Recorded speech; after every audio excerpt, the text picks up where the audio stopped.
హైదరాబాద్ పశుసంవర్ధక శాఖలో మరో స్కామ్ వెలుగు చూసింది. పశువుల కొనుగోలులో అక్రమాలపై ఏసీబీ ఆరా తీస్తోంది. పశువుల కొనుగోలులో 3 కోట్లు దారి మళ్లినట్లు గుర్తించింది. కాంట్రాక్టర్లు, అధికారులు నిధులను బినామీల ఖాతాల్లోకి నిధులు మళ్లించారని తేల్చారు. దీంతో పశువుల కొనుగోలు వివరాలు సేకరించింది ఏసీబీ. పశువుల కొనుగోలు కోసం 8,05,00,000 విడుదల చేసింది గత ప్రభుత్వం. పశువులు అమ్మిన పుంగనూరు రైతులకు 4 కోట్లు చెల్లింపులు జరిపారు. రైతులు నిలదీయడంతో మరో 1,50,00,000 చెల్లించారు. మిగిలిన 3 కోట్లను బినామీ ఖాతాలకు మళ్లించినట్లు గుర్తించింది ఏసీబీ. అయితే తమకు ఇంకా 3 కోట్లు రావాలని చెబుతున్నారు పుంగనూరు రైతులు.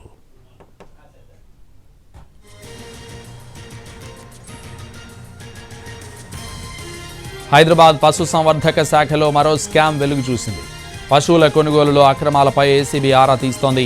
పశువుల కొనుగోలులో 3 కోట్లు దారి మళ్లినట్లు గుర్తించారు. కాంట్రాక్టర్లు, అధికారులు నిధులను బినామీల ఖాతాల్లోకి నిధులు మళ్లించారని తేల్చారు. దీంతో పశువుల కొనుగోలు వివరాలు సేకరించింది ఏసీబీ.